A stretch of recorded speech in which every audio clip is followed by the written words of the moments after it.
Hello, warriors! I'm here today on my bikini because here in Brussels there was 10 minutes of sunshine and I thought I had a chance of getting a bit of sun, but unfortunately it all went away, as it always does. And I am here by a window next to a really busy street. I don't know if you can see it. And yeah, it falls perfectly into the topic of today, which is the relationship between pollution, city pollution, and depression and even suicide. I know it might sound a bit extreme, but I did read some articles that established and some research that establishes that relationship actually. So pollution is bad for a series of diseases. For example, I've been having constant styes, like little infections on my eyelids, and my doctor said it was because of pollution or stress. But stress can also be caused by pollution. So, and yeah, I read also about cardiovascular problems that can be caused by pollution, early onset Alzheimer's, and we feel it, right? I mean, we feel sometimes when we walk in the street that we feel that heaviness. I definitely feel it sometimes, and I know I've been feeling it more after my first depression, because I became more sensitive to things. I also became more present because I started doing more mindfulness, so I became more aware of my surroundings. So in these two researches that I read, they really said that there is in fact a relationship between mood disorders and even suicide and depression and pollution. And that's, for me, that's really really serious. And one of the articles said that pollution can quadruple the chances of depression and suicide.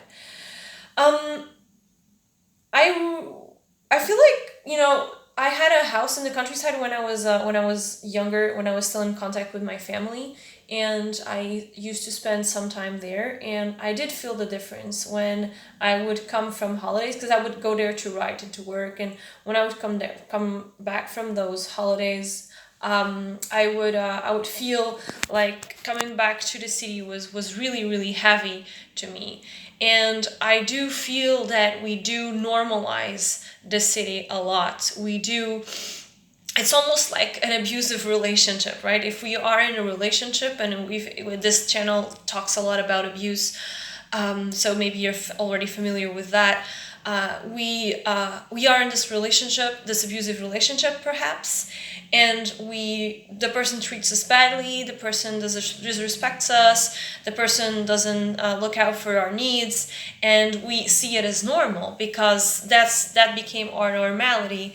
But in fact, it's not. And I think the same happens with the city. We take this for granted. We take noise and confusion and sad faces and just bad breathing space. We take it all for granted. And then when we, like I, go through a moment of extreme sensitivity after my depression, or when we go and live in the countryside and then we come back, we see how fucked up it is for us to live in this environment. So what can we do? I mean, you could always go and live in an eco village. I've been looking that up seriously, like meeting some people that are self-sustainable. They go off grid. They just grow their own vegetables and stuff like that. More and more people start doing that because it becomes unsustainable to live in a city. But if you cannot do that, or if you don't want to, because there's also the problem that, for me, the problem with living in an eco village or a self-sustainable thing is, like, I'm always gonna be seeing the same people, and I'm not quite the person who gets along well with everyone. So I think that would be a problem for you. I don't know. Anyway, more and more people also like to live outside the city. I don't know how it is in the U.S. The suburbs are a bit different, but in Brussels you have the main city, so a lot of people live in the main city. But more and more people start living in small towns, satellite towns, which are cute and have all the needs that you want, and you know aren't that polluted. And also, if you cannot do that for now, you can watch out what you do on your free time. See what you have in your country. When I used to live in Portugal, we had a lot of sea. So that's where I got my breathing space during the weekends, during the free time.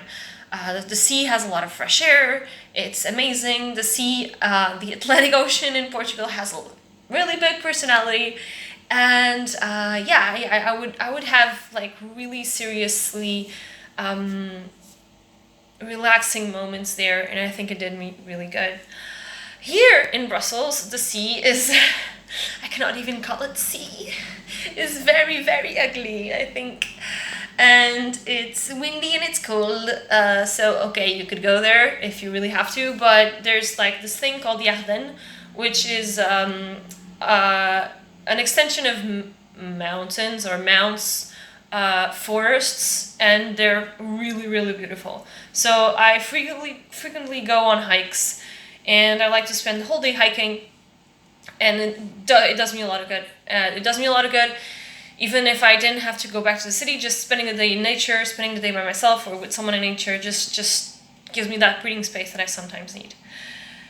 Take care of yourself, and watch out for this. This is not normal. The way we're living is not normal, and if you feel like you're not adapting to reality, maybe there's a reason, and the reason is you're right. We as human beings are not supposed to live in major metropolises. We were built to live in jungles. We were built to live in small villages. That's how we always lived. So this is anti-natural for us, and it's doomed. It's completely doomed. So, yeah. On that note, I accept your suggestions for either, how should I spend more time on the countryside? If I want to go live in a countryside, how should I do? Because, I'm always also afraid to be alone and to not have people around and things like that. I think that's also important for your mental health. And how should I have more breathing space if I'm living in a city? Okay, happy healings.